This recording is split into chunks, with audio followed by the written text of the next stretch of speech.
Hello, and a very warm welcome to Sleep Science Studio. I'm Thomas, and it is my sincere pleasure to be your guide this evening. Here, we believe that understanding the world around us, in all its quiet complexity, is a powerful pathway to a state of deep and restorative calm. Our purpose is not to keep you awake with startling facts, but to provide a gentle, flowing current of knowledge that can carry you softly towards sleep. We are a place of quiet curiosity, a sanctuary from the noise of the day, where the universe's most elegant systems are explored with a gentle voice. So I invite you to find your most comfortable position, allowing the weight of your body to feel fully supported by the surface beneath you. Let your eyelids grow heavy. There is nothing you need to do and nothing you need to know, except that you are in a safe and peaceful place. Tonight's exploration is a gentle journey into the atmosphere of our own planet. A quiet look at the forces that shape our world every single moment. Together, we will travel through the vast, invisible ocean of air that surrounds us, exploring its secrets not with urgency, but with a quiet sense of wonder. This is your time to unwind, to let go of the day's concerns, and to allow your mind to rest on the gentle rhythm of scientific storytelling. Welcome again to Sleep Science Studio. I am so very glad you are here with us tonight, taking this time for yourself. As we begin, I often wonder where our listeners are joining us from, spread all across the surface of this remarkable world. Perhaps you are in a bustling city, where the rain is gently tapping against your window, a soft percussion for our journey tonight. Or maybe you are in the countryside, where the air is still and cool, and the only sound is the gentle rustle of leaves outside. What time is it in your part of the world? Is the sun just setting, painting the sky in hues of orange and purple? Or has darkness long since fallen, wrapping your surroundings in a comforting blanket of deep blue and inky black, dotted with distant stars?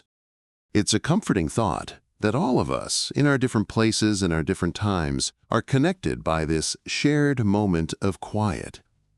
Visual Prompt 1, clouds, abstract glowing particles connecting points on a globe, ethereal dark background, atmospheric.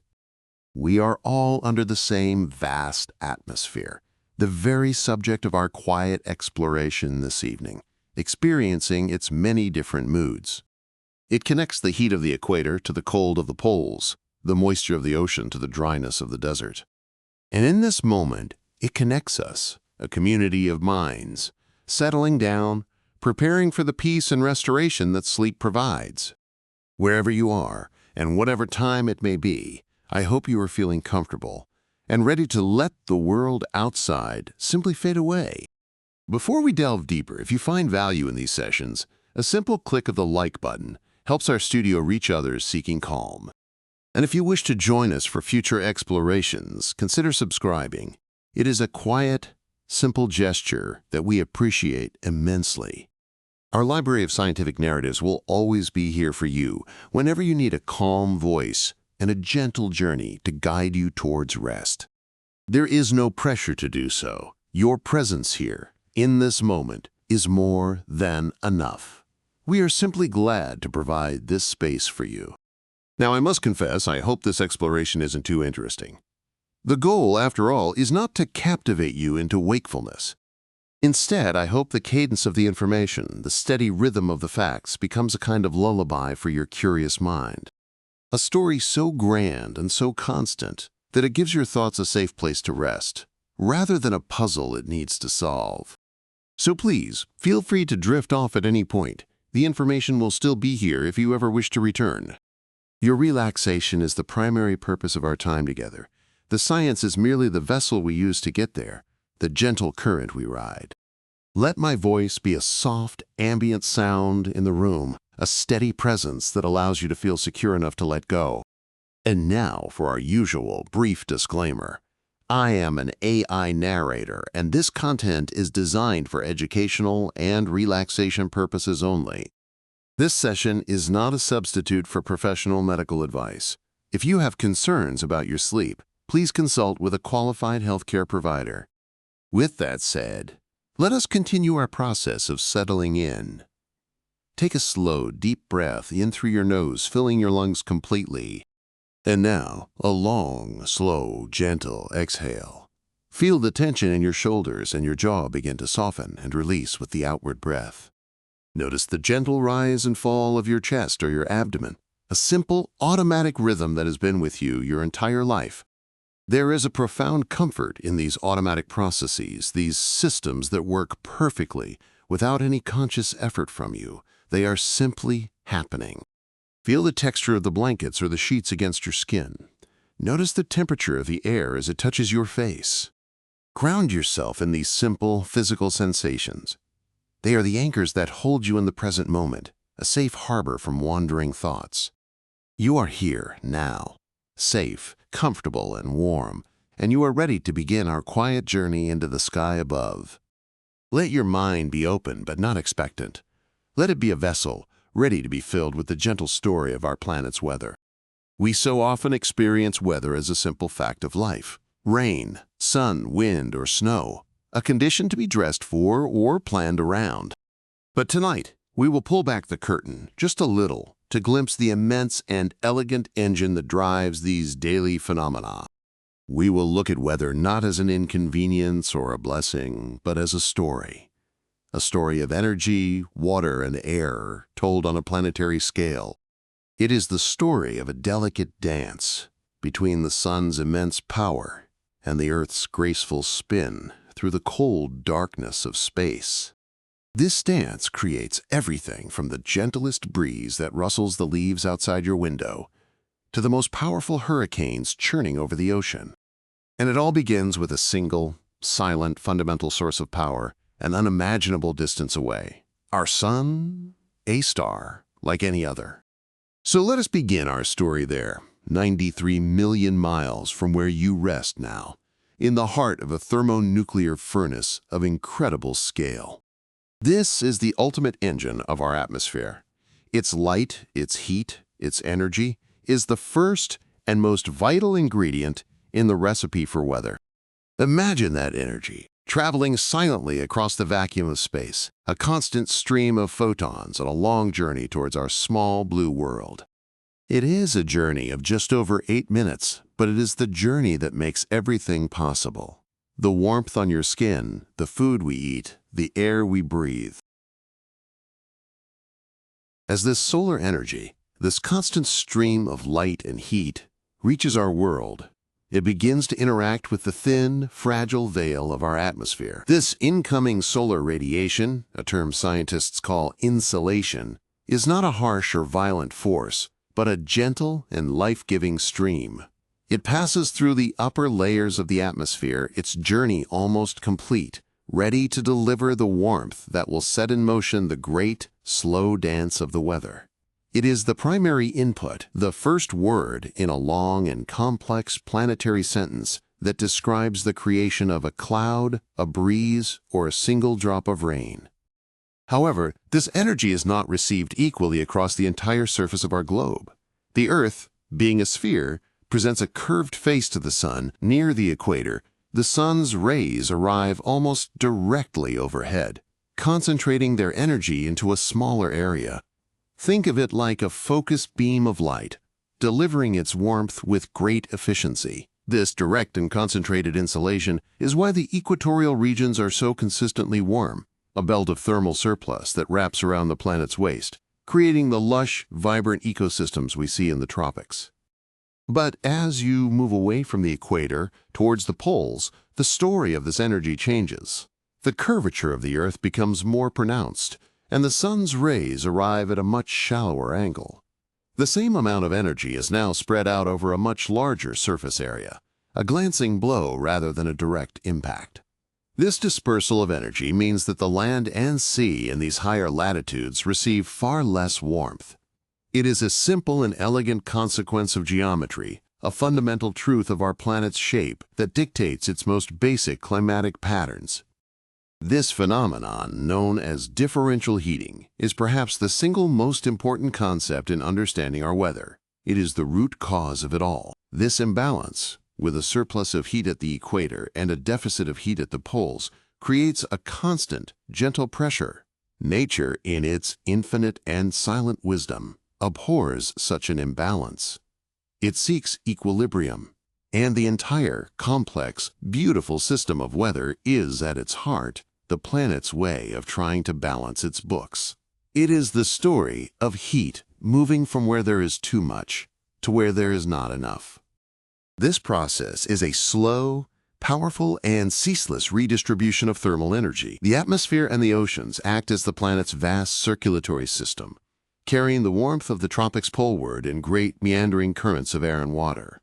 This is not a chaotic process, but a deeply ordered one, governed by the laws of thermodynamics. It is a global heat engine, running silently and constantly, driven by the simple fact that one part of our world is warmer than another. Every wind that blows, every current that flows, is a part of this grand planetary balancing act. Adding another layer of beautiful complexity to this process is a property known as albedo. It is a simple concept, referring to how much solar radiation a surface reflects back into space. A surface with high albedo is very reflective, like a mirror, while a surface with low albedo is very absorbent. Imagine the brilliant, white surface of a fresh snowfield or a vast ice sheet. It has a very high albedo, reflecting up to 90% of the sun's incoming energy straight back out into the cosmos, which helps to keep the polar regions so profoundly cold. Now, contrast that with the deep, dark surface of the open ocean. Its albedo is extremely low. It acts like a great solar collector, absorbing almost all of the sun's energy that strikes it, transforming that light into heat which is stored in the water. The same is true for a dense, dark forest canopy. It, too, is a powerful absorber of solar energy. This variation in albedo across the planet's surface creates a complex patchwork of heating and cooling, adding intricate local details to the broad, global pattern of energy distribution. So we have this incoming energy from the sun, and we have a planet that heats unevenly due to its curvature and its varied surfaces. The stage is now set. The next crucial element in our story is the medium in which all of this takes place. The atmosphere itself. This ocean of air we live at the bottom of is a mixture of gases, a transparent blanket that makes life on Earth possible. It is mostly nitrogen, about 78%, and oxygen, about 21%, the very gas you are breathing so gently now. Though it seems vast, the atmosphere is remarkably thin compared to the size of the Earth. If our planet were the size of an apple, the atmosphere would be no thicker than its skin. And almost all of what we call weather, the clouds, the storms, the winds, happens in the lowest layer of this skin, a region called the troposphere. This is our home, the thin, dynamic layer of air that is in constant contact with the land and the oceans, constantly being warmed from below and set into motion. This atmospheric blanket does more than just provide us with air to breathe. It also performs a vital function in regulating the planet's temperature through a process known as the greenhouse effect. Now, this term is often associated with negative concepts, but in its natural state, it is essential for life. Certain trace gases in the atmosphere, like water vapor and carbon dioxide, have a special property. They are transparent to the sun's incoming visible light, but they are partially opaque to the heat energy that the Earth radiates back outwards. Think of it like a one-way mirror for heat. The sun's energy comes in easily, warming the ground and the oceans. The Earth then radiates this heat back towards space as infrared energy, but these greenhouse gases gently catch some of that outgoing heat, absorbing it and re-radiating it back towards the surface. This process acts like a planetary blanket, trapping just enough warmth to keep the average temperature of the Earth comfortable and stable. Without this natural greenhouse effect, our world would be a frozen, inhospitable ice ball. So now all the pieces are in place. We have a powerful and constant energy source in the sun. We have a planet that heats unevenly, creating a permanent temperature imbalance. And we have a thin, protective atmosphere that holds and moderates this heat. The inevitable result of this combination is movement, the movement of air. This is the very genesis of wind, the first stirrings of the atmospheric engine.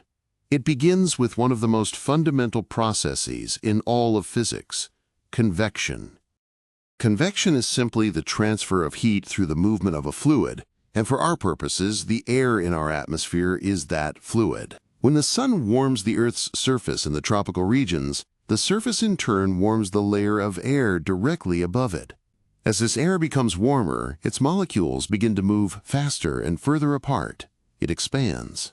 And as it expands, it becomes less dense than the cooler, more compact air surrounding it. Much like a hot air balloon, this warm, light air begins to rise. This vertical movement is the first step in a vast, planetary circulation pattern. As the warm, moist air over the equator rises, it creates an area of lower pressure at the surface. It's a space that needs to be filled. Air is always seeking to move from areas of higher pressure to areas of lower pressure to restore balance. So cooler, denser air from the surrounding regions begins to flow in along the surface to replace the rising warm air. This horizontal movement of air from high pressure to low pressure is what we experience as wind. As this warm air continues its journey upwards, it begins to cool. The higher it gets in the troposphere, the colder the surrounding environment becomes. The air parcel, having released much of its heat, becomes denser and heavier again. Eventually, it can rise no further. It spreads out horizontally, high above the surface, and begins its slow descent back towards the Earth in the cooler, higher latitudes. This creates a continuous, looping pattern, a convection cell that is constantly lifting heat away from the equator and carrying it towards the poles. This grand, simple loop, known as the Hadley cell, is the primary driver of atmospheric circulation in the tropics. It is a massive, continent-sized conveyor belt of air, rising at the equator and sinking around 30 degrees of latitude to the north and south. The rising air at the equator is laden with moisture evaporated from the warm tropical oceans. As it rises and cools, this moisture condenses, forming the massive, towering cloud systems that lead to the abundant rainfall of the world's rainforests. It is a beautiful and self-contained system. Conversely, where that air sinks, around 30 degrees latitude, the story is very different. Sinking air is compressed by the weight of the atmosphere above it, and this compression causes it to warm up. This warm, dry air inhibits cloud formation and leads to very little rainfall. If you look at a map of the world, you will find that most of the planet's great deserts, the Sahara, the Arabian, the Australian outback, are located along these bands of sinking air. They are a direct and predictable consequence of this global convection cell. This entire process is profoundly elegant. It is a system that transports not only heat, but also vast quantities of water around the globe. The energy from the sun does more than just heat the air. It powers the phase change of water from liquid to gas through evaporation.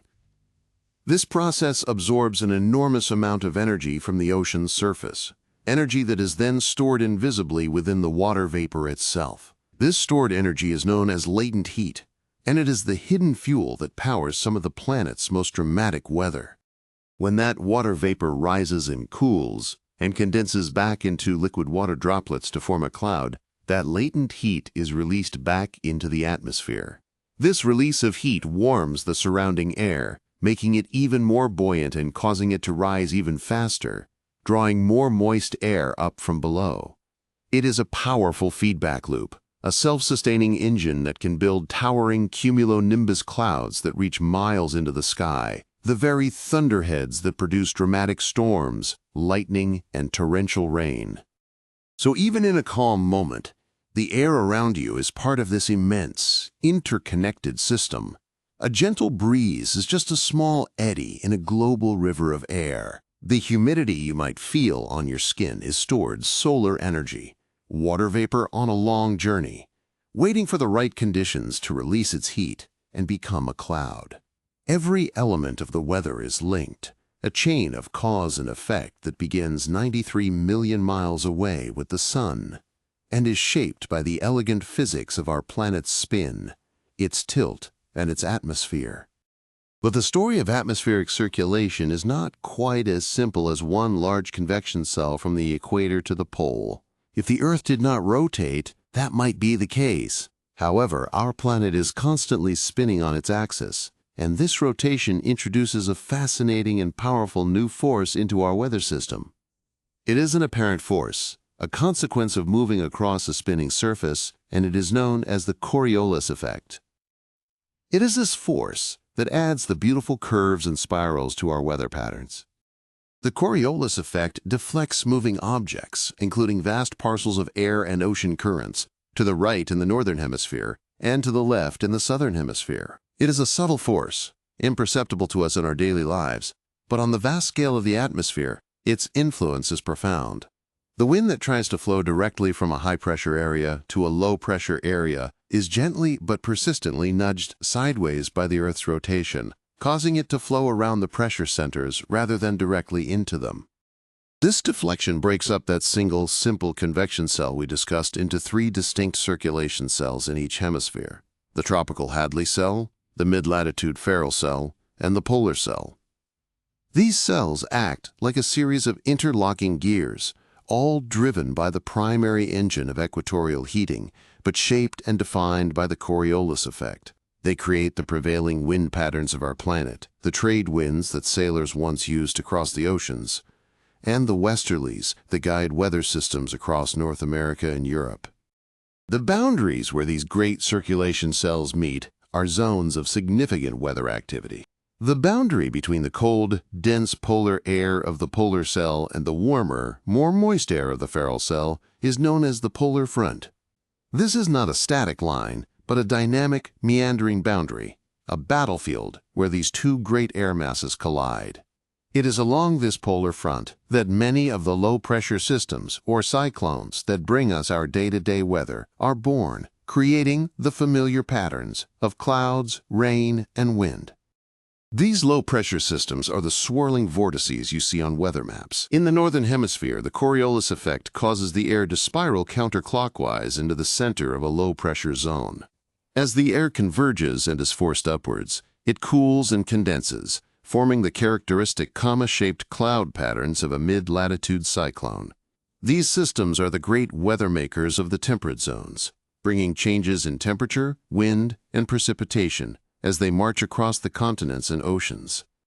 Conversely, in a high-pressure system, or anticyclone, the air is gently sinking. This sinking air warms and dries out, inhibiting cloud formation and leading to clear skies and calm conditions.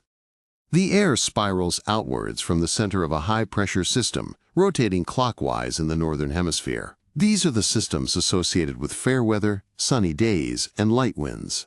They often move much more slowly than low-pressure systems, sometimes dominating a region's weather for days or even weeks at a time. So the entire atmosphere is a tapestry woven from these rising and falling currents, these spiraling high and low-pressure systems, all moving in a grand, predictable dance. It is a dance choreographed by the uneven heating of the sun and the steady spin of the earth. Understanding this dance allows meteorologists to forecast the weather with remarkable accuracy, predicting the path of a storm system or the arrival of a cold front by understanding the physical laws that govern its motion. And within this large-scale global circulation, we find the more local phenomena that shape our immediate experience of the weather. Consider the simple sea breeze on a warm summer day. During the day, the land heats up much faster than the adjacent ocean. This warm land heats the air above it, which then rises, creating a small area of low pressure. The cooler, denser air over the water then flows inland to replace it, creating a refreshing, onshore breeze. It is a perfect, miniature convection system. At night, this process reverses. The land cools down much more quickly than the water, which retains its heat. Now, the air over the relatively warmer ocean begins to rise, creating low pressure over the sea. The cooler, denser air over the land then flows out to sea to replace it, creating a gentle offshore breeze known as a land breeze. This daily rhythm, this breathing of the coastline, is a direct and beautiful illustration of the same principles of differential heating and pressure that drive the planet's largest wind systems. Similar winds are created in mountainous regions. During the day, the sun warms the mountain slopes, and the warm air rises, creating a gentle upslope wind known as a valley breeze. At night, the slopes cool down rapidly, chilling the air next to them. This cool, dense air then drains down the slopes into the valley below, creating a downslope mountain breeze. These are the subtle, local circulations that add character and nuance to the weather of a particular place, all governed by the same universal thermodynamic laws. Now let us turn our attention back to the clouds. These beautiful ephemeral structures are not just collections of water vapor. They are visible manifestations of complex atmospheric processes. They are where the invisible becomes visible. Clouds are formed when a parcel of air containing water vapor rises and cools to its dew point, the temperature at which the air becomes saturated and can no longer hold all of its water in a gaseous state.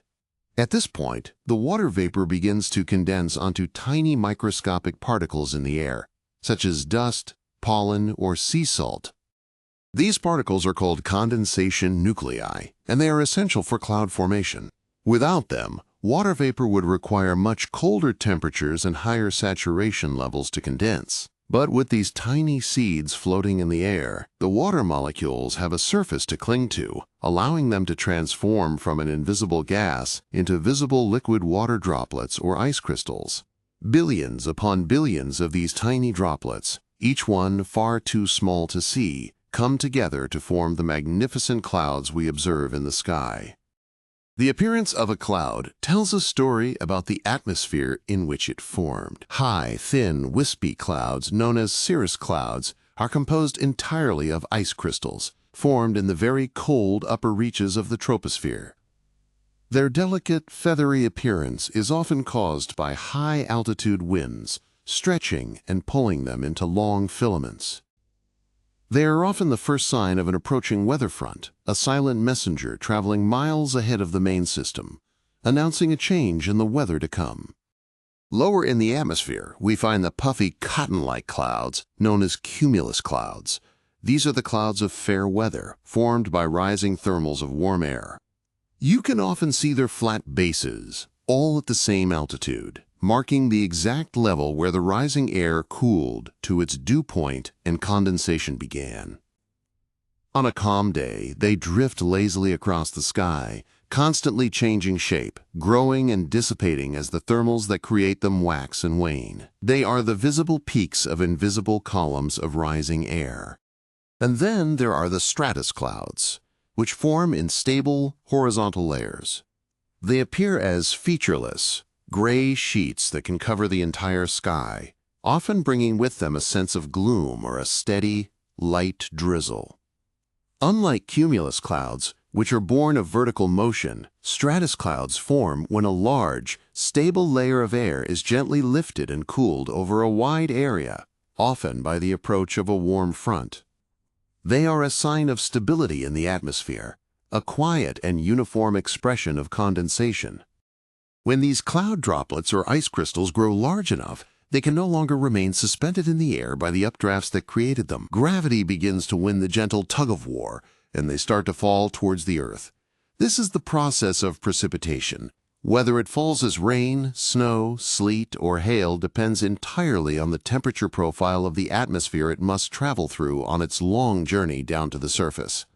Each form of precipitation tells a story about the vertical temperature structure of the air. For rain to form, the cloud droplets must grow significantly.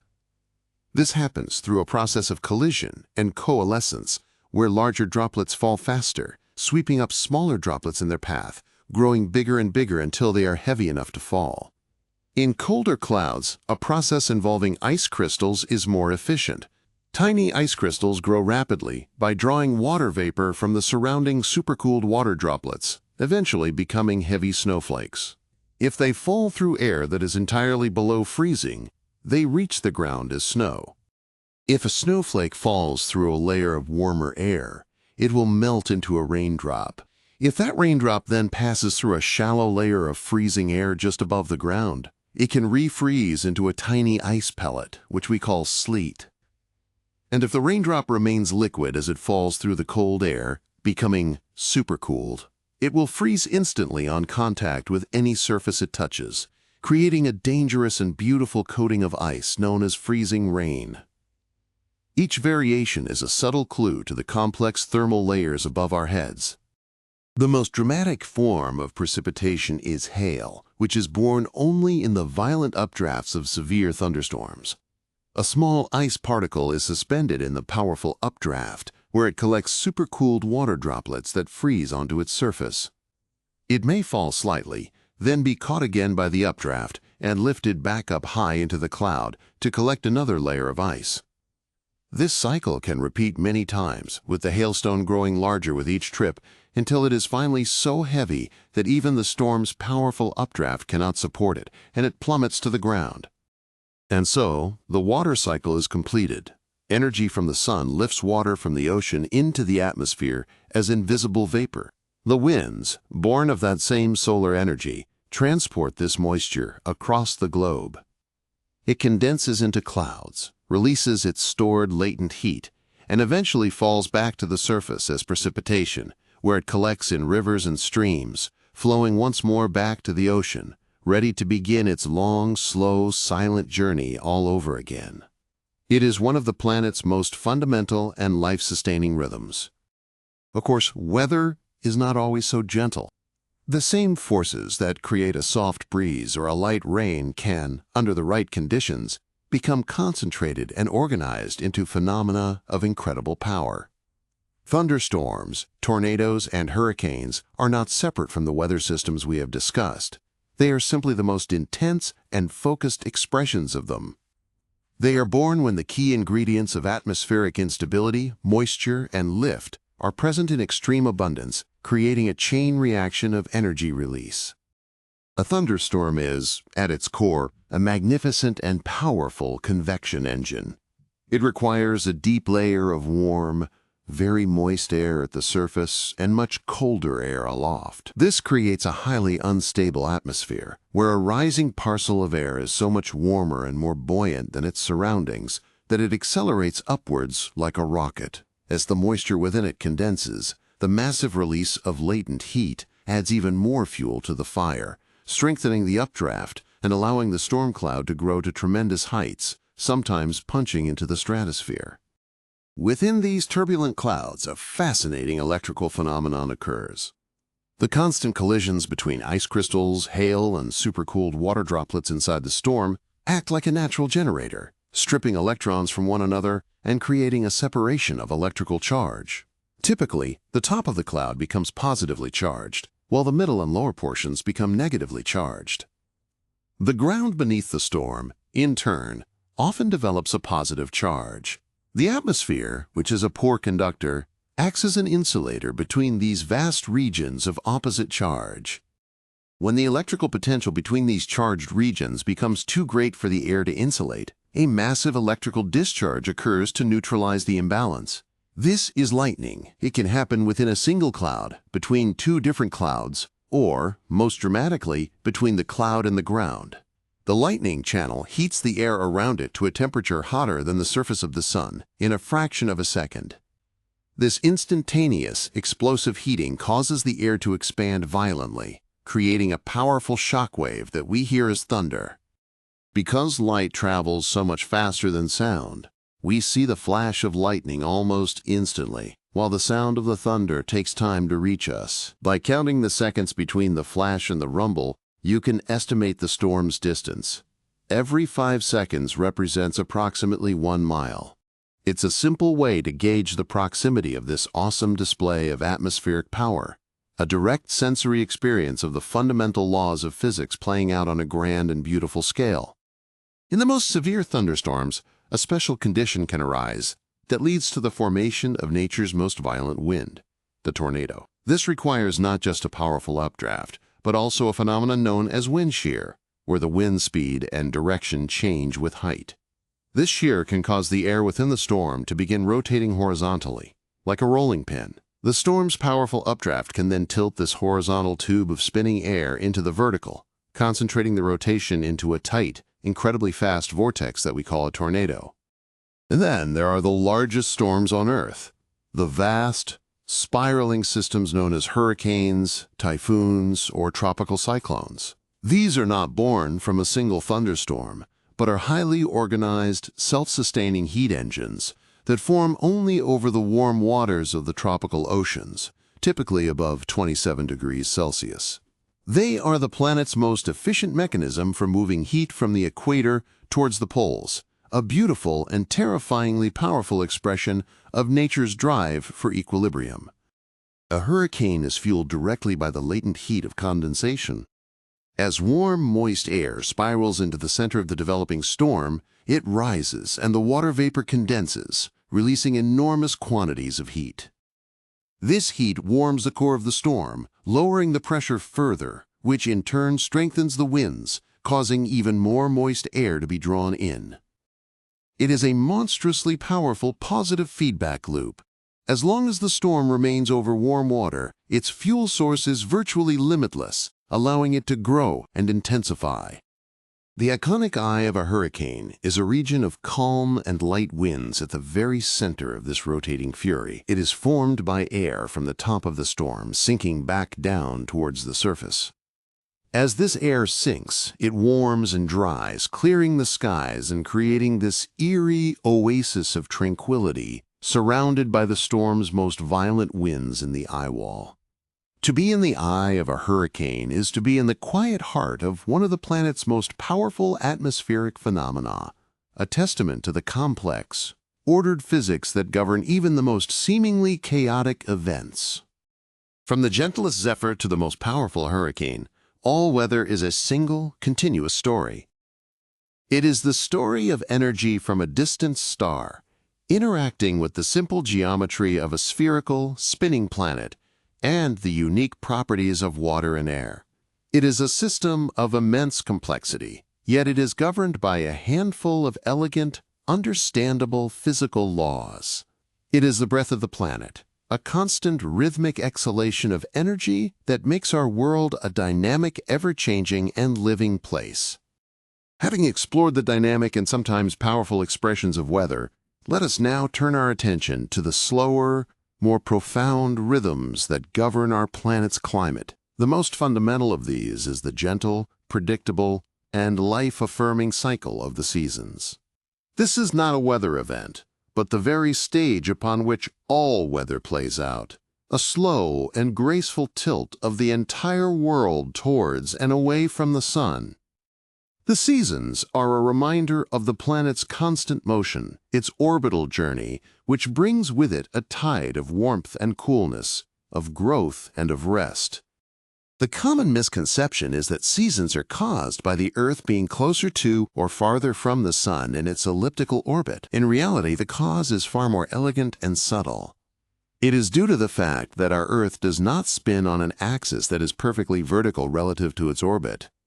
Instead, it is tilted at an angle of approximately 23.5 degrees. This axial tilt means that for half of the year, the northern hemisphere is tilted towards the sun, and for the other half it is tilted away, while the southern hemisphere experiences the opposite.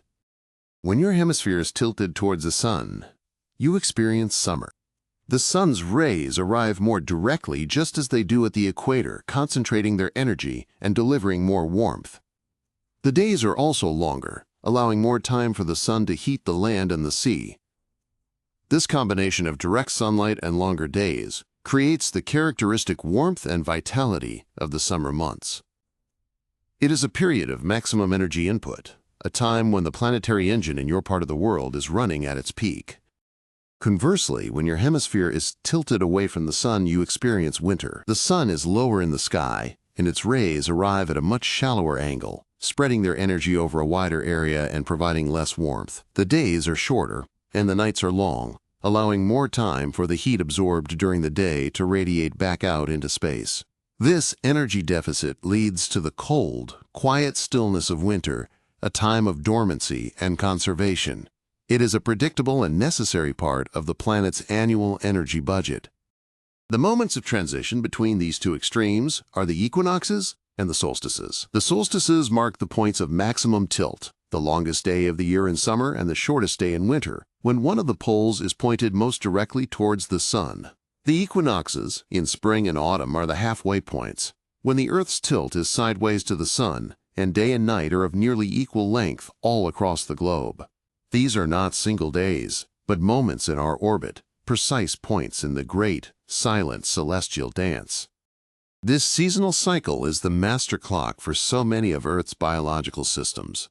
It dictates the migration of birds, the hibernation of animals, the flowering of plants, and the cycles of agriculture. The weather patterns we experience are deeply influenced by this seasonal shift of energy.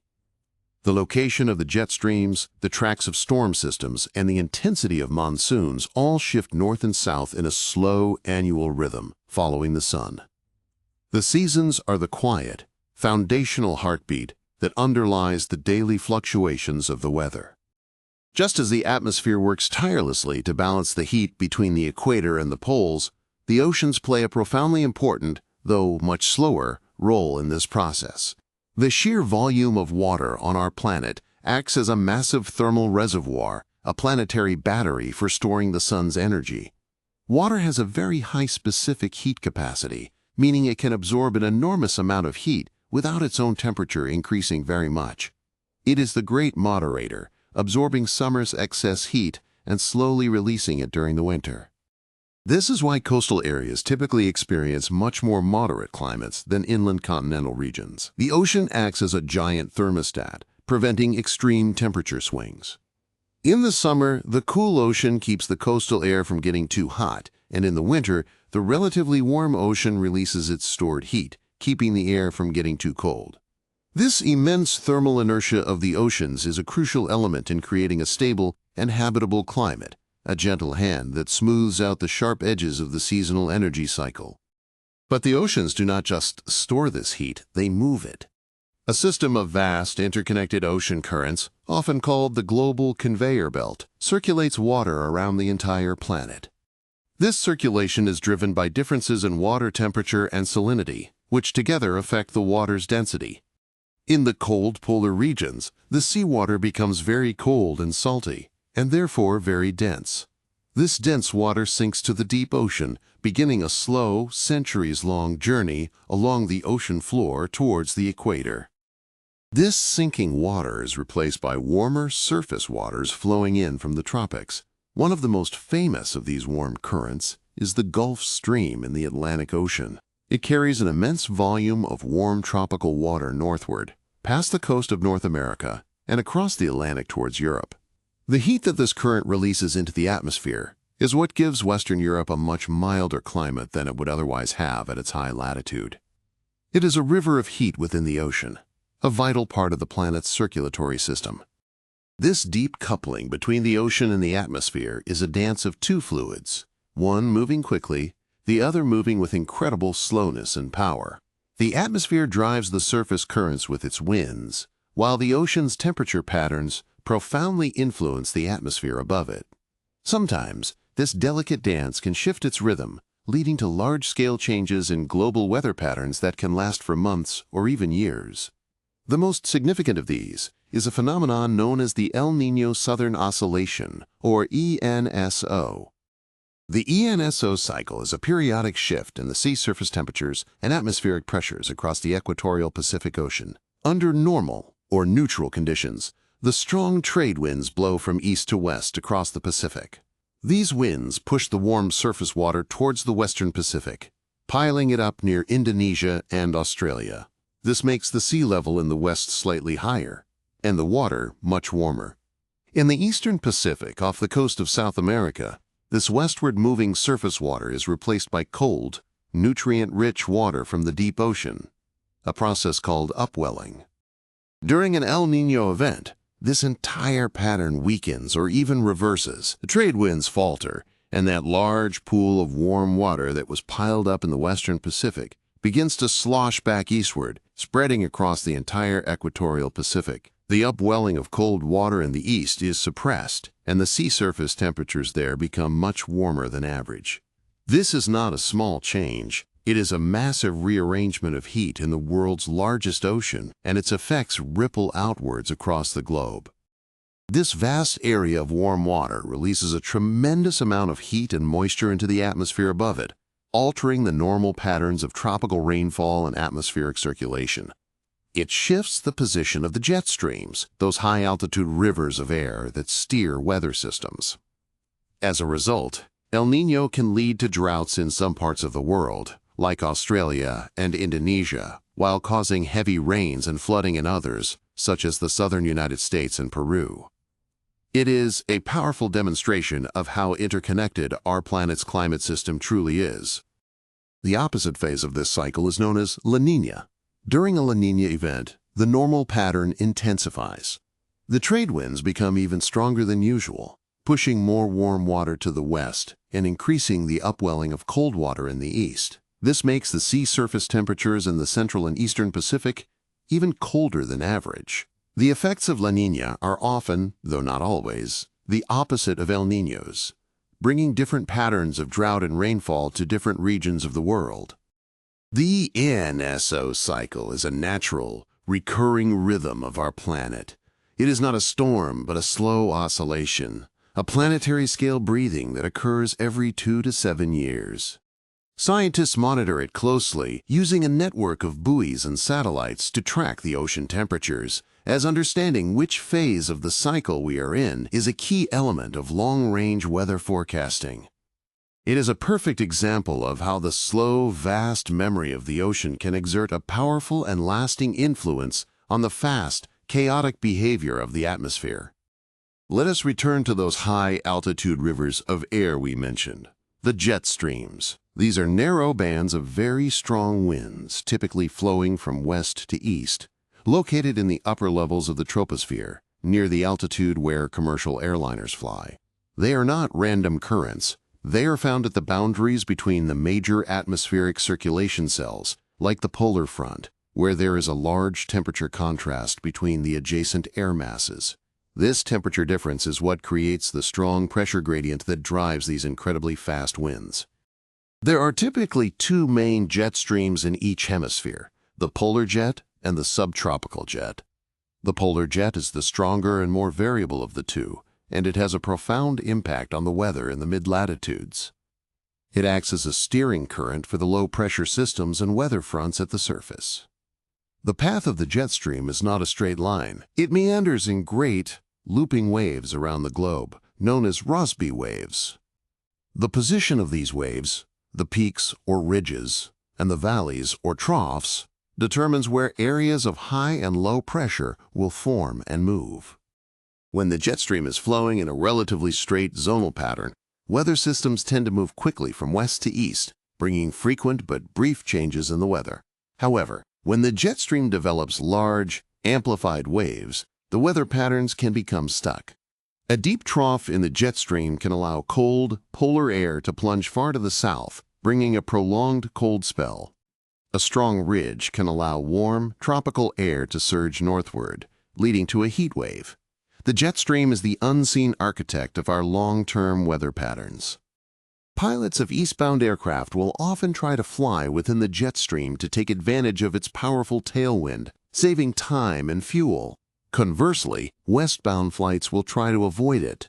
For us on the ground, the jet stream is an invisible but ever-present force, a high-altitude conductor orchestrating the symphony of weather systems we experience below. Its sinuous, flowing path is a beautiful expression of the balance between the planet's temperature gradient and the deflecting power of the Coriolis effect. Now, let's bring our focus down from the upper atmosphere to the surface, to the very boundaries where different air masses meet.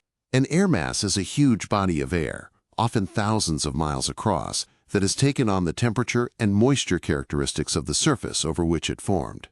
An air mass that forms over the Arctic in winter will be intensely cold and dry.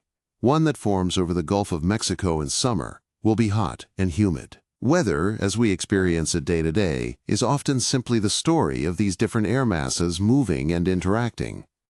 The boundary between two different air masses is called a front. This is not a vertical wall, but a gently sloping boundary where the lighter, warmer air is forced to rise over the denser, colder air. There are several types of fronts, but the two most common are cold fronts and warm fronts.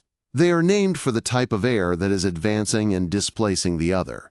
The passage of a front is what brings a noticeable change in the weather, a shift in temperature, a change in wind direction, and often precipitation. A cold front marks the leading edge of an advancing mass of cold air. Because cold air is dense, it acts like a wedge, aggressively lifting the warmer, lighter air in its path. This lifting is often rapid and forceful, causing the warm, moist air to rise quickly, cool, and condense. This process typically forms a narrow band of vertically developed clouds, like cumulonimbus. As a result, the passage of a cold front is often associated with a sudden drop in temperature, gusty winds, and a line of heavy but short-lived showers or thunderstorms. After a cold front passes, the weather often improves dramatically. The air behind the front is typically much drier and colder, leading to clear skies and brilliant sunshine. The sharp, clean feeling in the air after a summer thunderstorm is the signature of a cold front's passage. On a weather map, a cold front is depicted as a blue line, with triangles pointing in the direction of its movement, a symbol of its sharp, advancing nature. It is a process of active and often dramatic displacement. A warm front, on the other hand, behaves very differently. It marks the leading edge of an advancing mass of warm air. Because the warm air is lighter and less dense than the cold air it is replacing, it cannot simply push the cold air out of the way. Instead, it gently rises up and over the cold air mass in a long, gradual slope. This process is far more gentle and widespread than the abrupt lifting at a cold front. It is a slow, quiet, and persistent advance, a gradual overrunning of one air mass by another. As the warm air rises along this gentle slope, it cools, and its moisture condenses, forming a wide deck of clouds that can stretch for hundreds of miles ahead of the front's surface position. The first sign of an approaching warm front is often the appearance of high, wispy, cirrus clouds. As the front gets closer, these are followed by progressively lower and thicker cloud layers, cirrostratus, then altostratus, and finally, the low, gray nimbostratus clouds that bring a period of steady, light to moderate precipitation. The change is gradual, not sudden.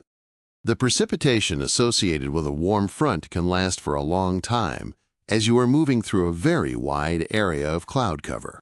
The temperatures will slowly rise as the front passes, the winds will shift, and the steady rain will eventually give way to warmer, more humid conditions, often with low clouds and drizzle.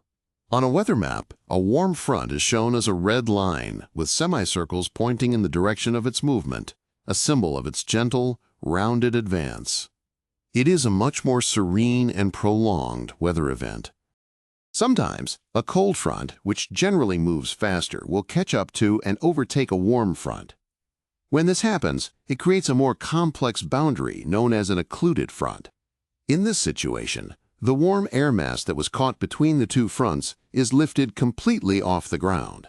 Occluded fronts often bring a variety of weather conditions, combining the characteristics of both cold and warm fronts, and they typically signal that a low-pressure system is mature and will soon begin to dissipate. And then there are stationary fronts, which, as their name suggests, are boundaries between air masses that are not moving. The two air masses are in a kind of stalemate, with winds blowing parallel to the front rather than pushing it in one direction or another. A stationary front can linger in an area for days, often bringing prolonged periods of cloudy skies and steady precipitation, until one of the air masses finally gathers enough strength to begin moving again, turning the boundary into either a warm or a cold front. Understanding these fronts provides a framework for interpreting the story that the sky is telling us. By observing the sequence of clouds, the shift in the wind, and the change in temperature, one can develop a deep and intuitive connection to the movement of these vast, invisible masses of air. It transforms the weather from a series of random events into a logical and predictable narrative, a story of advancing and retreating armies of air, playing out across the landscape in a slow, constant, and understandable dance. Beyond the large-scale drama of fronts and pressure systems, the atmosphere is filled with a rich tapestry of smaller, more localized wonders. Optical phenomena, for instance, are a beautiful result of the interaction between sunlight and the water droplets, or ice crystals in the atmosphere. The most beloved of these is, of course, the rainbow. A rainbow is not an object in a specific location. It is an optical illusion that appears when sunlight shines through raindrops, and it is visible only when the sun is behind you and the rain is in front of you. As a ray of sunlight enters a spherical raindrop, it is refracted or bent. It then reflects off the back of the raindrop and is refracted again as it exits. This process separates the white sunlight into its constituent colors, just as a prism does. Red light is bent the least, and violet light is bent the most, which is why red always appears on the outer edge of the rainbow's arc and violet on the inner edge. Each observer sees their own personal rainbow, formed by the light passing through a unique set of raindrops. Another beautiful optical effect is the halo, a ring of light that sometimes appears around the sun or the moon. Halos are formed not by liquid water droplets, but by the refraction of light through tiny hexagonal ice crystals in high-altitude cirrus clouds. The most common type of halo is a ring with a radius of 22 degrees. The precise, geometric shape of the ice crystals bends the light at this specific angle, creating a perfect, luminous circle in the sky. It is a sign of a sky filled with invisible, high-altitude ice. Sometimes on either side of the sun you might see two bright patches of light, often called sundogs, or, more formally, parhelia. These are also created by light passing through those same hexagonal ice crystals, but in this case, the crystals are oriented horizontally as they gently float or tumble through the air. This specific orientation concentrates the light into these two bright spots, like two phantom suns flanking the real one. They are often intensely colored, with the red light closest to the sun, and are a truly serene and beautiful sight. The very color of the sky itself is an atmospheric phenomenon. The sky appears blue on a clear day due to a process called Rayleigh scattering. The molecules of nitrogen and oxygen in the atmosphere are very small, much smaller than the wavelength of visible light. These tiny molecules are more effective at scattering the shorter, bluer wavelengths of light than the longer, redder wavelengths. So as sunlight streams through the atmosphere, the blue light is scattered in all directions, making the entire sky appear blue to our eyes.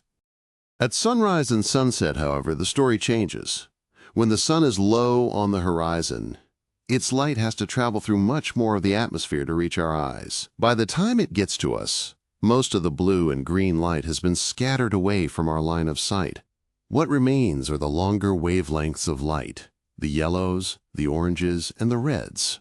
This is why sunrises and sunsets are painted in such warm and spectacular colors. The presence of dust or pollution particles can enhance these colors even further. Even fog and mist are beautiful expressions of atmospheric physics. Fog is simply a cloud that has formed at ground level. It occurs when the air near the surface cools to its dew point, causing water vapor to condense into tiny liquid droplets that hang suspended in the air. This can happen on a clear, calm night when the ground radiates its heat away into space, chilling the air directly above it. This is known as radiation fog, and it often forms in valleys where the cold, dense air settles. Another type of fog, called advection fog, forms when warm, moist air moves horizontally over a cold surface, such as a cold ocean current or a snow-covered field. The cold surface chills the air above it to its dew point, creating a dense and often persistent layer of fog. This is the type of fog for which places like San Francisco or the Grand Banks of Newfoundland are famous.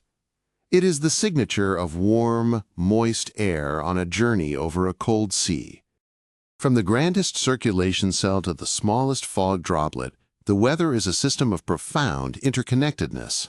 A change in one part of the system can have cascading effects that ripple outwards in predictable ways.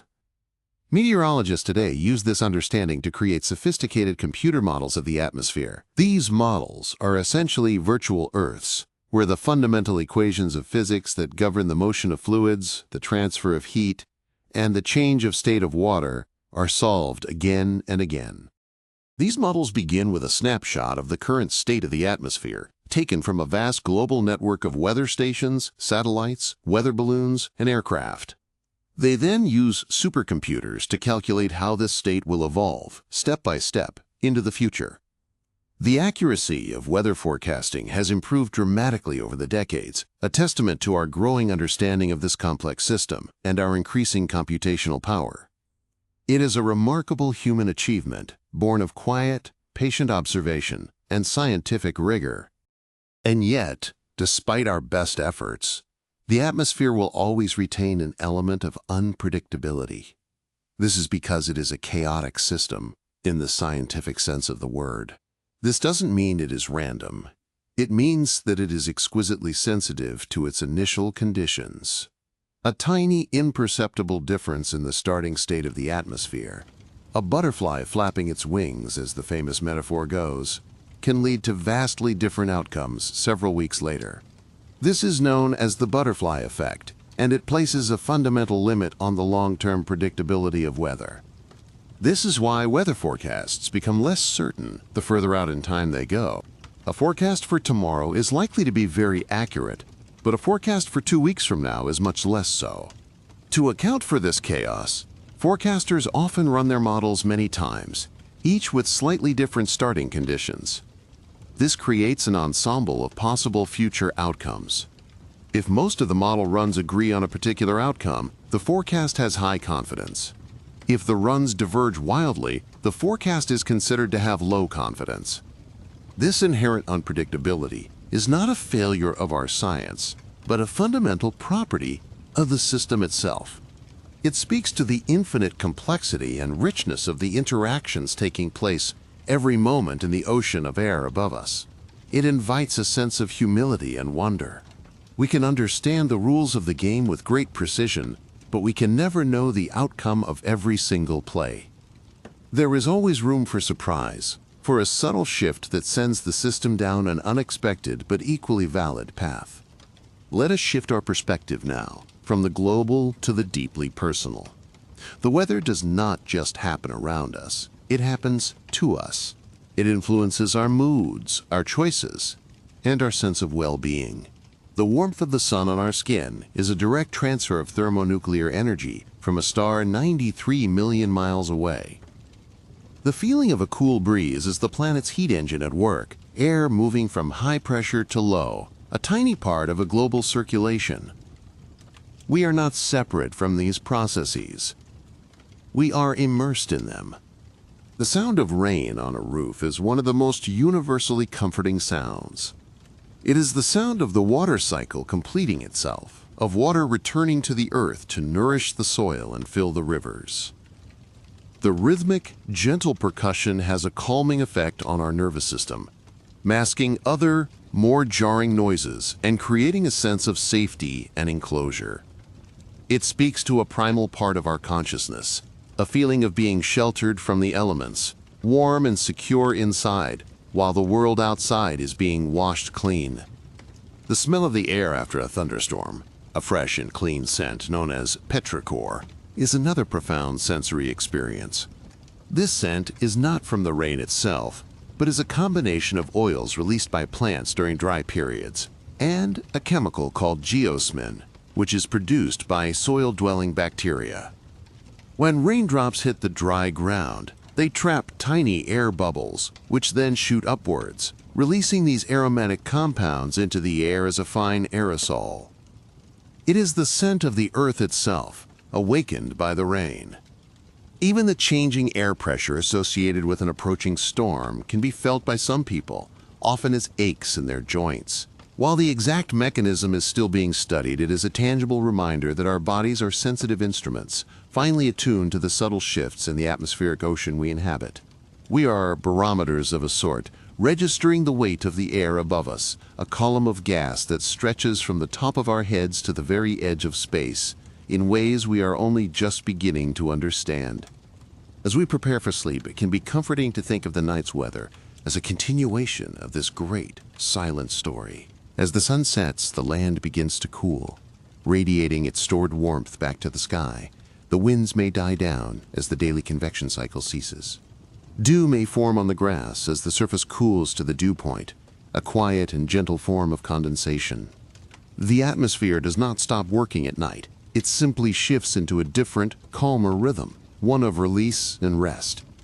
Perhaps clouds will move in overnight, acting as a blanket and keeping the air near the surface a little warmer. Or perhaps the sky will be clear, allowing the heat to escape freely into space, making for a colder night, but revealing the distant, silent light of the stars. Each condition is a natural and predictable part of the Earth's nightly energy balance.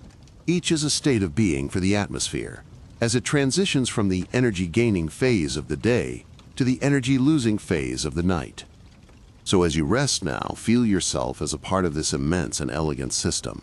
The air you are breathing so gently is part of the great planetary circulation. The warmth of your room is a tiny, captured piece of solar energy. The quiet of the night is the sound of the atmosphere settling into its nocturnal rhythm. You are not just on the Earth, but in it, a conscious part of a living, breathing planet, whose every sigh and stir is a beautiful and complex story, told in the language of physics and chemistry. As we consider the immense, interconnected system of weather, it is natural to also think about the even longer-term patterns that define a region's character. This is the realm of climate, which is often described as the average weather over a long period of time. While weather is a snapshot, a momentary state of the atmosphere, climate is the entire photo album, the collection of all those snapshots over decades and centuries. It is the story of the atmosphere told not in sentences, but in entire volumes, revealing the deep, underlying tendencies and the stable, long-term energy balance of a particular place on Earth. The climate of a region is determined by a number of relatively stable factors. Its latitude, which dictates the amount of solar energy it receives. Its proximity to the ocean, which moderates its temperature swings. Its prevailing wind direction, which determines the source of its air masses. And its topography, such as the presence of mountains, which can force air to rise and release its moisture. These factors work together to create the familiar climatic zones of our world, from the hot and humid tropics to the cold and arid polar deserts, each with its own unique and predictable character. For millennia, the Earth's climate has operated within a state of dynamic equilibrium, driven by natural cycles that unfold over thousands of years. These include subtle wobbles in the Earth's orbit, known as Milankovitch cycles, which gently alter the distribution of solar energy and are thought to be the pacemakers of the ice ages. But now, the scientific consensus is that this long-term energy balance is shifting. The composition of our atmosphere is changing, and it is changing at a rate that is unprecedented in the geological record, subtly altering the rules of the system we have just explored. This change is centered around that gentle, life-sustaining mechanism we discussed earlier, the greenhouse effect. The trace gases that form the Earth's thermal blanket, particularly carbon dioxide, are increasing in concentration. This enhancement of the natural greenhouse effect means that the atmosphere is becoming slightly more efficient at trapping the heat that the Earth radiates outwards. It is as if a slightly thicker blanket is being placed over the planet, causing the overall energy budget to be out of balance, with slightly more energy coming in than is being allowed to leave. This small but persistent energy imbalance is what we refer to as global warming. It is a slow, gradual increase in the average temperature of the entire planet's climate system. This additional heat is not just warming the air. The vast majority of it, over 90%, is being absorbed by the oceans, those immense thermal reservoirs. This warming has profound and complex implications for the weather systems we have been exploring, as it adds more energy, more fuel, to the atmospheric engine, subtly but surely changing the patterns of the weather we experience. A warmer atmosphere can hold more water vapor, and water vapor, as we know, is the fuel for storms. So while the fundamental physics of weather remains the same, the intensity and frequency of certain types of weather events are changing. The planetary engine is being run at a slightly higher setting. This is a topic that can often feel overwhelming. But for tonight, let us simply hold it as a part of the story, a new chapter being written in the long and complex history of our planet's atmosphere. It is a reminder of the delicate balance of the systems that sustain us. Let us now begin to draw our journey to a close, weaving together the many threads we have explored this evening into a single, cohesive tapestry of understanding. Our story began with a simple, fundamental truth. The energy from a distant star, the sun, travels across the void and warms our world. This warmth, however, is not distributed evenly. The curve of the Earth and the varied textures of its surface create a permanent imbalance, a surplus of heat in the tropics and a deficit at the poles. And in this imbalance, all of weather is born. The atmosphere and the oceans, the two great fluids of our world, are set into constant, ceaseless motion by this imbalance. They act as a vast, planetary circulatory system, endlessly working to transport this heat from the equator towards the poles. This is the great engine of our weather, a silent, global-scale convection process that strives for a state of equilibrium it can never quite achieve. Every wind, every current, is a part of this grand and perpetual balancing act, a physical manifestation of the second law of thermodynamics playing out on a planetary scale. Into this great flow, the steady rotation of our planet introduces a beautiful and elegant complexity, the Coriolis effect, a gentle, persistent nudge born of our world's spin, deflects the moving air and water, transforming straight lines of flow into graceful curves and spirals. It organizes the atmospheric circulation into distinct cells and gives birth to the swirling high and low pressure systems that march across our weather maps. It is the artist's hand that adds the beautiful, characteristic patterns to the raw power of the atmospheric engine. And woven through this entire story is the miraculous molecule of water. It is lifted from the oceans by the sun's energy, carried by the winds as invisible vapor, holding within it the hidden, latent heat that fuels the most powerful storms. It condenses into clouds, those visible messengers of the atmospheric processes above, painting the sky with an ever-changing gallery of shapes and forms. And then it returns to the earth as rain or snow, completing a cycle that is as ancient as the oceans themselves, a cycle of cleansing, renewal, and life. From the tilt of the earth that gives us our gentle seasons, to the high-altitude jet streams that steer our storms, from the quiet formation of a dewdrop on a leaf, to the awesome electrical power of a lightning strike. It is all one system. Each part is inextricably linked to every other part. A change in ocean temperature in the Pacific can influence the rainfall in Africa. The melting of ice in the Arctic can alter the path of the jet stream over Europe. This profound interconnectedness is the deepest secret of our planet's weather. And now, as our exploration of the world outside concludes, let us gently turn our focus inward. Just as the Earth has its rhythms, its cycles of day and night, its ebb and flow of energy, so too does your own body. You are a part of the natural world, and you are governed by the same principles of rhythm and restoration. The most important of these, for this moment, is your own biological clock, the gentle, internal pacemaker that is now guiding you towards the quiet, restorative state of sleep. This internal clock, your circadian rhythm, is tuned by the very light of the sun that powers our planet's weather. The fading of the light in the evening is a signal to your brain to begin preparing for rest, to release the hormone melatonin, which gently lowers your body temperature and reduces your alertness. You are following a rhythm that is billions of years old, a deep and ancient adaptation to the simple, reliable fact of the Earth's rotation. You are designed for this moment of quiet and stillness. So allow yourself to surrender to this ancient rhythm now. There is no need to fight it, no need to hold on to the thoughts of the day. Just as the Earth radiates its heat back into the quiet darkness of space at night, you too can release the energy and concerns of your day. Let them go. Let them dissipate into the quiet air of your room. There is nothing you need to solve, nothing you need to plan. Your only task now is to rest, to allow your body and your mind to enter a state of deep and profound repair. Feel the gentle pull of gravity, a comforting and constant presence. Feel the weight of your body fully supported, secure, and at ease. Notice the simple, automatic rhythm of your breath. In and out. A quiet, gentle current, like the slow, deep currents of the ocean. Each breath is an anchor to the present moment, a soft and steady rhythm that can carry your awareness away from the busy world of thought and into the simple, peaceful reality of your physical self, here and now, in this moment of perfect calm.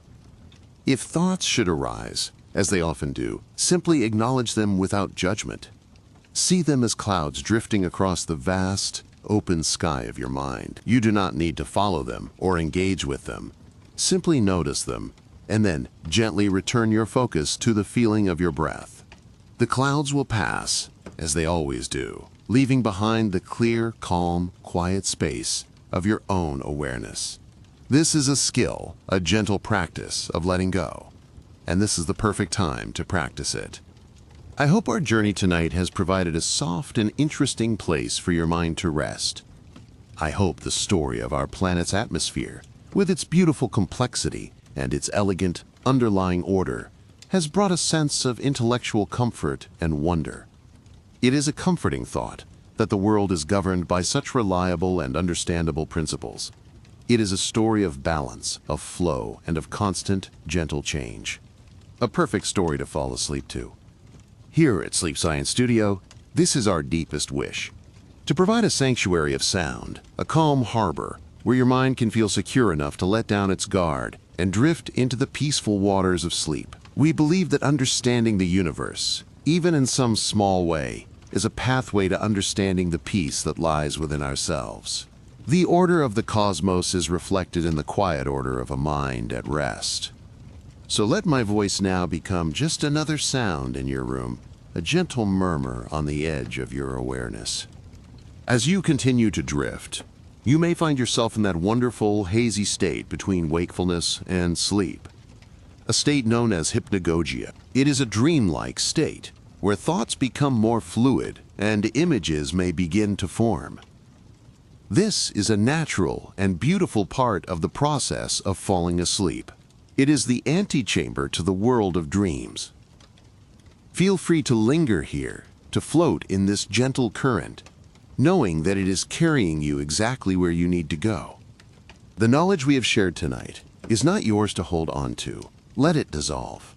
Let the facts and figures fade away, leaving only the impression of a vast, interconnected, and beautiful system. A system that is working perfectly, all around you, even as you sleep. The winds will continue to blow, the oceans will continue to circulate, and the earth will continue its silent, graceful spin through space. All is well. Everything is as it should be. You are safe to let go completely. Imagine your awareness now as a single, gentle leaf floating on the surface of a slow, wide river. The river is carrying you effortlessly towards a vast, calm ocean of sleep. You do not need to paddle or steer. You need only to rest on the surface of the water and trust in the gentle, steady current. The river knows the way. It has made this journey countless times before. Let it carry you now into the deep, quiet, and healing waters of slumber. Allow your body to feel heavy and warm, a pleasant, comfortable heaviness that sinks you deeper into the surface that supports you. Your arms are heavy, your legs are heavy, your eyelids are heavy and closed. Every muscle in your body is releasing, softening, and letting go. Every part of you is accepting this invitation to rest, to recharge, and to renew itself. This is a time for profound physical and mental restoration. The world outside your window will continue its story through the night. Perhaps clouds will gather, or the stars will shine in a clear, cold sky. Perhaps a gentle rain will begin to fall, a soft, soothing percussion on the roof above you. Whatever the weather may be, it is simply the planet breathing. You can rest now, secure in the knowledge that these great, ancient systems are unfolding just as they always have, and just as they always will. There is nowhere else you need to be, and nothing else you need to do. You have given your attention to the day, and now you can give your attention to your rest. It is a gift you give to yourself, the gift of peace, of quiet, and of renewal. Sleep is not a void, but an active and vital state, where your brain processes the day's events and your body repairs itself. Trust in this process. Surrender to it. It is the most natural thing in the world. As you drift deeper and deeper, let the boundary between my voice and your own thoughts begin to blur. Let the meaning of the words fade away, leaving only the sound, the tone, and the gentle, steady rhythm. Let it be a reassuring presence, a steady, calm baseline that gives you the security to drift even further away, down into the deepest, most restorative stages of sleep. You are on the right path. You are doing everything perfectly, just by listening, just by resting. The great dance of the atmosphere continues. Heat is moving from the equator to the poles. The earth is spinning. The water is cycling. A beautiful, silent, and perfect machine, and you are a part of it. A small, conscious piece of a vast, intelligent system. Rest in that knowledge. Rest in the peace that comes from understanding your place in a world of such profound and quiet wonder. The universe is a safe and orderly place, and you are a part of its story. Feel a sense of gratitude for your body, for its ability to rest and heal. Feel a sense of gratitude for this moment of peace, this sanctuary in time that you have created for yourself. Gratitude is a warm and comforting feeling, a soft blanket for the mind. Let it wrap around you now as you continue to drift down, down, into a state of complete and utter tranquility. You are safe, you are comfortable, and you are ready for sleep. Your breathing is slow and regular now. Your heart rate has slowed. Your body is calm. Your mind is quiet. This is the gateway to sleep, a place of perfect stillness and peace. There is nothing left to do but to take that final, gentle step across the threshold into the quiet and welcoming darkness of deep, restorative sleep. It is waiting for you. It has been waiting for you all day. And now it is time to enter. Thank you for joining us here at Sleep Science Studio. It has been my sincere honor to be your guide on this quiet journey through the science of our world. I hope it has been a gentle and soothing companion as you prepared for your rest. May your sleep be deep, peaceful, and filled with the most pleasant of dreams. May you awaken refreshed, renewed, and ready for a new day. And may you always find a sense of wonder in the beautiful, complex world around you. Rest well. The atmosphere will keep watch. The planet will continue its gentle turn, and all will be right with the world. Let go now. Let go completely. Drift into the peace that you so richly deserve. The story is over. Your journey is complete. It is time now, simply to sleep. Just sleep. The quiet of the night now settles around you, a deep and profound stillness. The world outside has its own rhythm, its own gentle pulse, but here, in your space, there is only peace. Let this peace fill your awareness. Let it be the only thing that you notice. The soft texture of the silence itself, a comforting and secure blanket of quiet, wrapping you up, holding you safe as you drift further and further down. Your body knows exactly what to do. It is an ancient and wise system with rhythms that connect you to the very first life on this planet. The need for rest is written into your every cell. Trust in this deep biological wisdom. You do not need to think about sleeping. You only need to allow it to happen. To create the gentle conditions of stillness and quiet, and to let your own nature do the rest. It is a process of surrender, a gentle letting go. Imagine all the tension in your body, all the lingering thoughts of the day, gathering into a small, dark cloud in the center of your mind. And now, with a gentle, slow exhale, imagine that cloud drifting away from you, up, and away. Watch it grow smaller and smaller in the distance, until it dissolves completely into the vast, dark expanse of the night sky, leaving behind only clarity and peace and a deep sense of quiet emptiness. You are now floating in a space of perfect comfort, a warm, safe, and gentle space.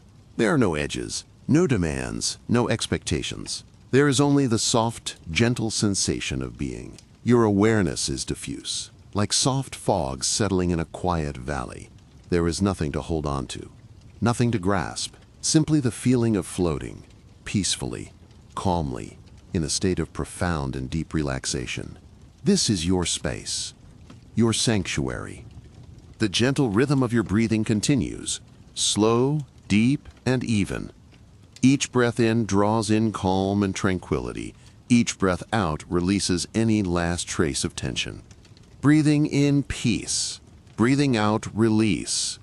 A simple, gentle cycle. A tide of air washing in and out, cleansing your body and your mind. Let this simple rhythm be your lullaby. The soft internal music that guides you gently across the threshold into sleep.